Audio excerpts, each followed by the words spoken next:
The wind bit at her cheeks, carrying the grit of the station yard. Alara pulled the threadbare shawl tighter around her shoulders, its meager while offering scant protection against the late afternoon chill that promised a bitter night. The crate beneath her was hard, splintered wood, digging into her legs through the worn fabric of her traveling skirt. Hours had passed since the train's mournful whistle faded, leaving her alone on this desolate platform. Alone, save for the distant bray of a mule and the vast, indifferent sky that stretched endlessly above the emptiness. Panic, cold and sharp, pricked at her. Reverend Silas Gable's final words echoed in her mind, a sickening refrain. "Circumstances have changed, Miss Hayes, profoundly. I regret to inform you that Mr. Henderson, he will not be coming." He'd pressed a small wad of bills into her hand. Not enough to return east, barely enough for a few nights in a town that was miles away, across land she knew nothing of. The letter he'd shown her was brief, brutal in its finality. Mr. Henderson, the man whose name she had exchanged letters with, the man who had promised her a new life, a home, a future away from the suffocating pity and limited prospects of her previous life, had perished in a ranching accident weeks ago. The Reverend, tasked with meeting her, saw only a burden, a misplaced package with no recipient. He had done what he considered his duty, informed her, offered pity and inadequate funds, and then retreated, leaving her stranded between a life she could not return to and a future that had dissolved like mist. She was a mail-order bride, unwanted, an artifact of a broken promise, left on the threshold of a brutal, unfamiliar world. Her suitcase, containing all her worldly possessions, sat beside her, a pathetic monument to her dashed hopes. The air was thin here, carrying the scent of dust, sagebrush, and something wild and untamed. It was nothing like the soft, green hills of Ohio she had left behind. Fear was a constant companion now, a tight knot in her stomach. Fear of the coming night, of the unknown dangers this land held, of the sheer, crushing loneliness that threatened to swallow her whole. She was vulnerable, adrift, utterly dependent on a fate that, so far, had proven merciless. Every shadow seemed to lengthen with predatory intent. Every sound, the rustle of dry leaves, the distant howl of a coyote, tightened her muscles. Dignity, a quality she had clung to fiercely through hardship, felt fragile, threatened by the raw necessity of her situation. She had nowhere to go, no one to turn to. The sun dipped lower, painting the horizon in hues of bruised purple and angry red, a fitting backdrop for the despair settling deep within her bones. This isolated station, this forgotten place, felt like the end of the world, and she was its sole, insignificant inhabitant. The cold seeped from the crate into her, chilling her not just physically, but soul deep. She closed her eyes, a single tear tracing a path through the dust on her cheek, a silent testament to her utter abandonment. A sound, distinct from the wind or the distant animals, cut through her despair. The steady, rhythmic thud of hooves approaching. Her eyes snapped open. Hope, a dangerous, fragile thing, flickered. Was it someone from the nearest town? The Reverend, perhaps, his conscience stirred? The sound grew louder, more purposeful. Then, a rider emerged from the hazy distance, a silhouette against the dying light. He was moving at a deliberate pace, not the hurried gait of someone rushing to meet a train, but the measured trot of a man traversing familiar, yet challenging terrain. As he drew closer, his shape became clearer. Tall, broad-shouldered beneath a worn duster, a wide-brimmed hat pulled low. He didn't appear to be someone from the small, dusty town the Reverend had mentioned. There was an air about him, something self-contained, almost solitary, like the landscape itself. He pulled his horse to a stop a few yards from the platform, the animal snorting softly, steam rising from its nostrils in the cooling air. He didn't dismount immediately. He sat atop the horse, his gaze sweeping over the deserted station, finally resting on her. His face was obscured by the shadow of his hat, but she felt the weight of his regard. It wasn't unkind, but it was assessing, unreadable. He remained silent for a long moment, the only sounds the shift of his horse and the sigh of the wind. Alara felt a fresh wave of apprehension. Who was this man? Another threat in a world that seemed suddenly full of them? Or the answer to her silent prayer, delivered in a form she couldn't comprehend? He finally dismounted, his movements economical and fluid. He was lean and weathered, his face etched with lines that spoke of sun and wind and hard living. His eyes, when he finally looked at her directly, were a startling, clear gray, and they held a quiet intensity. He didn't offer a greeting or an explanation for his presence. He simply looked from her to the lone crate, to her small suitcase, and then back to her face. Waiting on someone? His voice was low, gravelly, like stones tumbling in a dry creek bed. Not unkind, but without warmth. Alara found her voice, a little shaky. I was meant to be met. The words felt inadequate, a gross understatement of the catastrophe that had befallen her. He nodded slowly, his gaze unwavering. The Reverend Gable stopped by my place this morning. Said he had a problem. He paused, then added, Said he left you here? There was no judgment in his tone, just a simple statement of fact. But the implication hung heavy in the air. He knew her situation.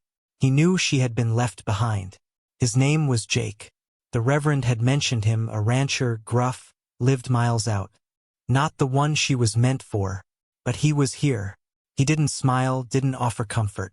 He just stood there, emanating a quiet competence that was both intimidating and, unexpectedly, a tiny spark of reassurance. He turned, walked to his horse, and unlooped a length of rope tied to the saddle. He strode back to the platform, looped the rope around her suitcase, and pulled it down from the crate. He then picked up the crate itself with surprising ease, carrying it towards the side of the station house. Alara watched him, bewildered. He wasn't speaking, wasn't explaining, just acting. He set the crate down against the wall, near a small, rough lean-to that offered minimal shelter. Night'll be cold, he stated, walking back towards her. You can wait here. Least gets you outta the direct wind. He gestured towards the lean-to. It wasn't an invitation, more a practical observation and instruction. Alara hesitated. Go with him? Stay here in the biting wind and cold? His face was unreadable, but his actions, minimal as they were, offered the only possibility of shelter she had been presented with since being abandoned. She looked at her suitcase, then back at the vast, darkening plains. Survival instincts, buried beneath layers of convention and fear, began to surface. Where are you going? She asked, her voice stronger this time. He looked towards the distant mountains, his gaze steady. Home. Few hours' ride. He didn't offer her a ride. The thought didn't even seem to cross his mind. He expected her to stay, to wait. But wait for what? For rescue that wasn't coming? For the cold to claim her? The spark of resilience ignited further. She couldn't stay. Not alone. Not here. I have nowhere to wait, she said, her voice firm despite the tremor in her hands. Mr. Henderson is dead. There's no one coming for me. She met his gray eyes squarely, laying bare her desperation and her lack of options. His expression shifted almost imperceptibly, a flicker of something unreadable. He looked at her for a long moment, evaluating her not as a problem, but perhaps as a person facing an impossible situation. The silence stretched, taut with unspoken questions and assessments. The wind moaned around the station house. Finally, he turned his gaze away, looking out towards the endless horizon again. He rubbed a gloved hand across his chin. The decision, whatever it was, felt monumental. He was a man of few words, and his silence was louder than any exclamation. Alara held her breath, waiting for him to either dismiss her or offer some path forward, however uncertain. When he finally spoke, his voice was quiet, almost reluctant. My place is rough. No amenities. Just a cabin, he paused, then added, It's a long ride, hard ride. You ain't got a horse. The obstacles were stated plainly, factually. He wasn't offering help, merely pointing out the impossibility of her request. But she heard the opening. It wasn't a door, merely a crack in the wall of his reserve. But it was something. Her mind raced. She had to convince him. She had to find a way. I can ride, she said, the lie catching slightly in her throat. She had ridden a pony as a child, but never a proper horse, certainly not for a few hours' ride across rough country. But fear lent her boldness. I learn fast, and I can work, help out, earn my keep. She offered the only currency she had, her willingness, her desperation. His gray eyes fixed on her again, searching. The sun had finally dipped below the horizon, and the landscape was rapidly losing definition, merging into shades of gray and black. He continued to observe her, his gaze steady and assessing. She could feel her heart pounding, a frantic bird trapped in her chest. This was it, her only chance. The silence stretched again, long and heavy. Finally, he sighed, a sound like dry leaves skittering across the ground. He didn't look pleased or resigned, just practical, as if weighing the inconvenience she represented against leaving her to face the night alone. The latter, she sensed, went against some unspoken code he lived by. Ain't got a woman's saddle, he stated, another hurdle. Just a man's. I can manage, she replied instantly, the lie now delivered with more conviction.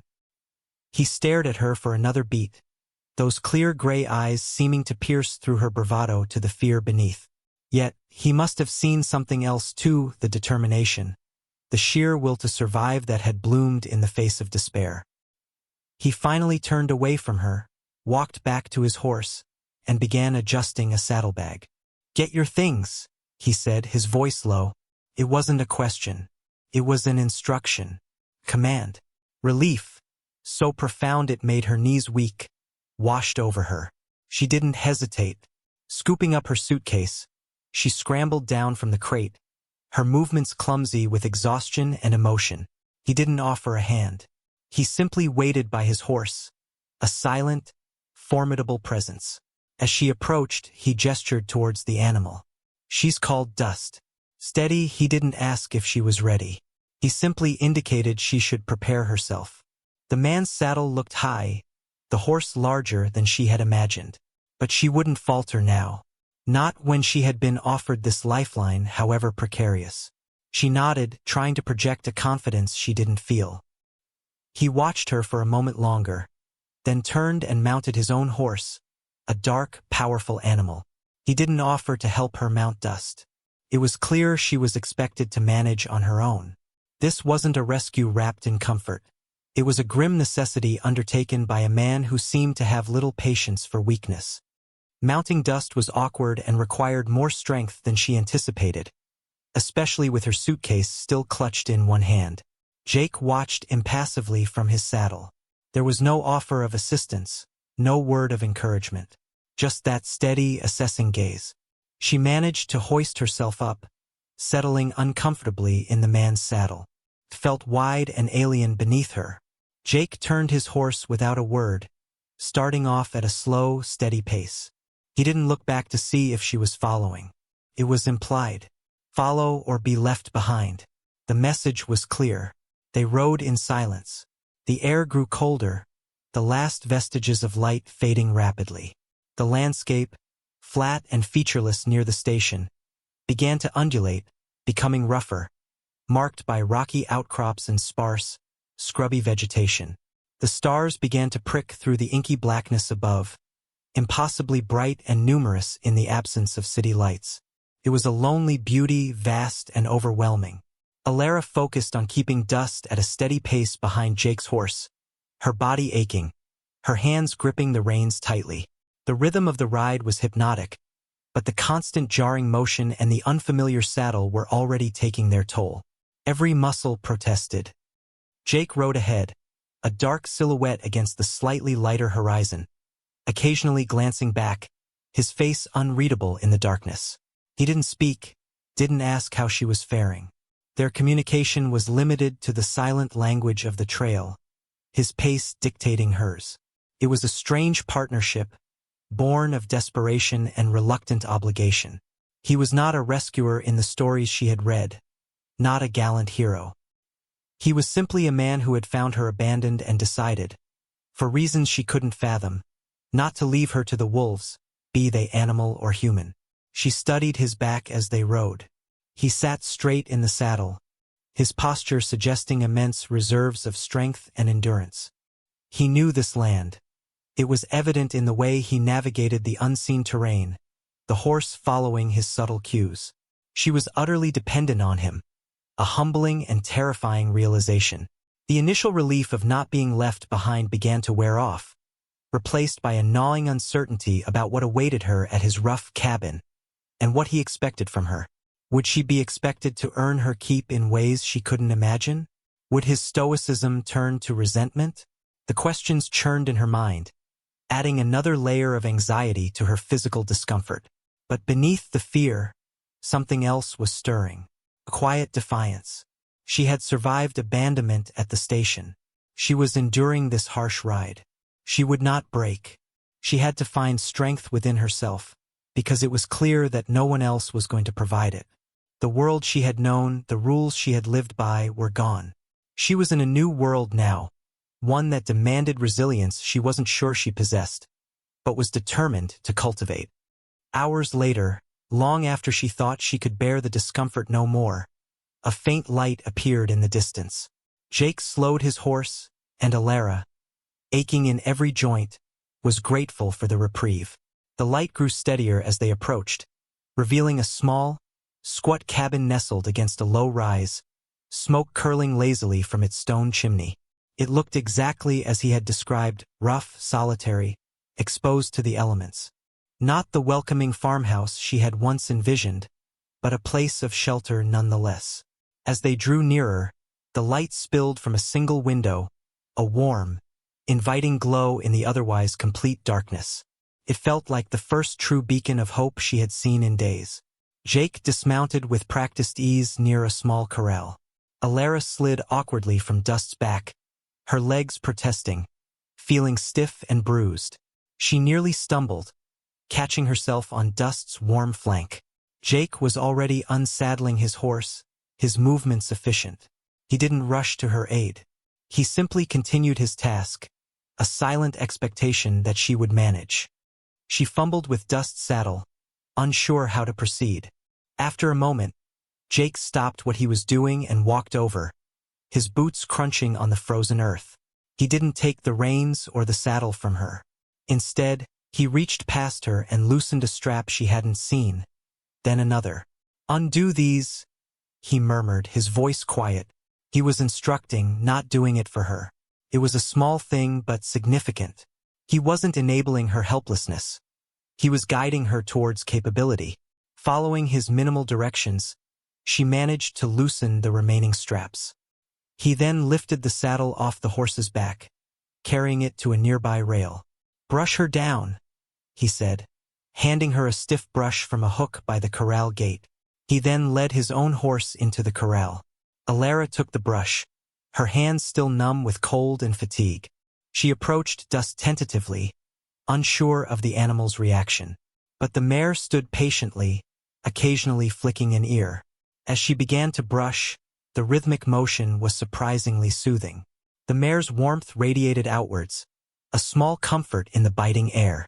Jake returned, carrying her suitcase. He walked towards the cabin door, paused, and waited for her. It wasn't an impatient wait, simply a pause before entering. He wasn't going to leave her outside. Inside, the cabin was small, dominated by a stone fireplace where a fire crackled merrily, casting dancing shadows on the rough-hewn walls. The air was thick with the scent of wood smoke and something else, something earthy and clean. There was a simple table, 2 chairs, a narrow cot in one corner, and a small sleeping pallet near the hearth. It was Spartan, but it was warm and dry. Jake set her suitcase down by the pallet. "That'll be yours," he said, gesturing towards the pallet. "Fireplace keeps it warm enough." He walked to the table, where a tin plate and mug sat. "Got coffee," he offered, moving towards a small stove in the corner. Alara stood just inside the door, taking it all in. It wasn't much, but it was infinitely better than the desolate station platform. "Thank you," she managed, the words feeling utterly inadequate to express her gratitude. He didn't respond, simply pouring dark liquid into the mug. He handed it to her. Her fingers closed around the warm tin, the heat a welcome sensation. She sipped slowly. It was strong and bitter, but reviving. He sat at the table, watching her with that same quiet intensity. The silence wasn't uncomfortable, not exactly. It was simply present. He seemed to expect nothing from her, no conversation, no elaborate thanks. Just her presence now that she was here. The initial fear hadn't vanished entirely, but it had lessened, replaced by a weary sense of arrival. She was safe for now, and she had earned her place here, not through passive waiting, but through asking, through asserting her need, through enduring the ride. This was a new beginning, raw and uncertain, but a beginning nonetheless. And it had been forged in the crucible of her own despair and the silent, unexpected aid of a man who was as much a part of this harsh landscape as the mountains outside. Days turned into a week, then two. The routine of the cabin settled around them, a quiet, structured existence dictated by the demands of the land and the animals. Jake rarely spoke more than a few words at a time, usually instructions or simple observations about the weather or the horses. Elara learned to anticipate his needs, keeping the fire stoked, preparing the simple meals of beans, salted meat, and hardtack. She helped with the horses, learning to groom and water them, her movements becoming less tentative, more assured. The initial awkwardness between them gradually dissipated, replaced by a quiet understanding born of shared space and mutual reliance. There were no elaborate conversations, no probing questions about her past or his. The silence was not empty. It was filled with the sounds of their tasks, the crackle of the fire, the wind outside, the distant calls of birds. Elara still felt the weight of her past, the betrayal and the abandonment, but the sharp edge of the pain had dulled, replaced by the steady focus on the present. Surviving, contributing, simply being. One afternoon, as she was mending a tear in her skirt by the fire, Jake entered, a strained look on his face. He rarely showed emotion, so the tension in his features was immediately alarming. He didn't speak at first, just walked to the table and poured himself some coffee, his hands gripping the mug tightly. "Trouble," he finally stated, his voice low. Elara looked up, her heart quickening. He set the mug down. "Rustlers. Lost 3 head last night. They came too close to the cabin." His gray eyes, usually so calm, held a flicker of grim resolve. Rustlers. The word sent a shiver down her spine. It wasn't just the harsh environment that posed a threat. There were human dangers too. Is it safe here?" she asked, her voice barely a whisper. He looked out the small window towards the darkening landscape. Safe as anywhere out here, it wasn't a reassuring answer. He walked to a corner of the cabin and picked up a rifle, checking its action with quiet efficiency. The metallic click was loud in the small space. He wasn't just a rancher. He was a man prepared to defend what was his. And now she realized that included her. The silent protector she had sensed in him was now made manifest. A tense quiet descended upon the cabin. The firelight seemed less comforting now, the shadows deeper. They ate dinner in silence, the air thick with unspoken fear and watchfulness. That night, Elara lay awake on her pallet, listening to the sounds outside. Every creak of the cabin, every gust of wind, sounded like approaching footsteps. She could hear Jake moving quietly, checking the door and window, his presence a silent vigil. The fear was different this time, less about her own helplessness, more about a shared vulnerability, a threat to the fragile sanctuary they had built together. She was no longer just waiting. She was part of something that needed defending. When a coyote howled nearby, she didn't flinch. Instead, her hand instinctively went to a heavy piece of firewood within reach. She was still afraid, but fear was now mingled with a fierce, protective instinct for the quiet man who had given her shelter and for the tenuous peace of this small cabin. Resilience wasn't the absence of fear. She was learning. It was acting despite it. The rustlers didn't attack the cabin that night. but their presence in the area hung heavy in the air for days. Jake rode out daily, sometimes returning late, his face grim. Alara continued her routine, her senses heightened, listening for any unusual sound. The shared threat, unspoken for the most part, deepened the quiet bond between them.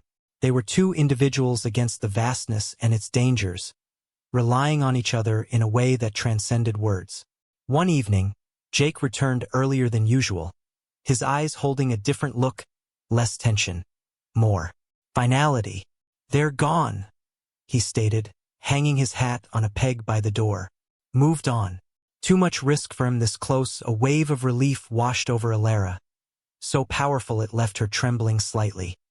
He watched her reaction, a faint, almost imperceptible softening around his eyes.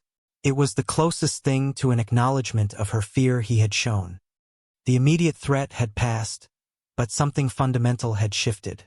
They had faced danger together, silently, side by side in their watchfulness. Alara felt stronger, less like a lost parcel and more like a participant in her own survival. She had learned to ride, to work, to exist in this harsh land, guided by Jake's quiet example. He hadn't offered pity or empty reassurances. He had offered practical survival and, in his reserved way, a shared space.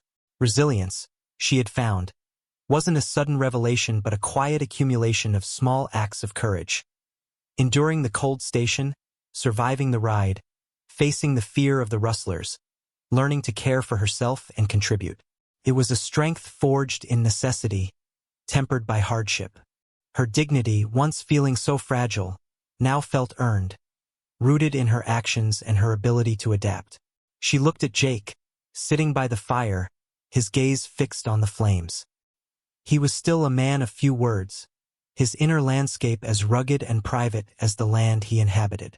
But she saw him differently now, not just a stoic figure, but a man with his own burdens, his own quiet strength, who had chosen to extend a silent hand to a stranger. Life continued in the rhythm of sun and season. The cabin became not just a shelter, but a home, built on the foundation of mutual respect and unspoken understanding. There was no grand declaration, no sudden transformation into a conventional partnership. It was something quieter, deeper. Two solitary people finding a way to exist together in a world that demanded resilience. Alara Hayes, the abandoned mail-order bride, had not found the life she expected, but she had found a life she could build, one sunrise at a time. She had arrived vulnerable and afraid, but she had become capable and strong. And in the quiet companionship of the man who had found her waiting on a crate, she had discovered that hope was not a promise delivered, but a fire kept burning within, fueled by dignity and the unwavering will to face each new day. The future remained uncertain, as all futures are, but she no longer faced it alone, nor with the same crippling fear. She faced it with quiet determination, a steady gaze, and the hard-won knowledge that she possessed the strength to endure.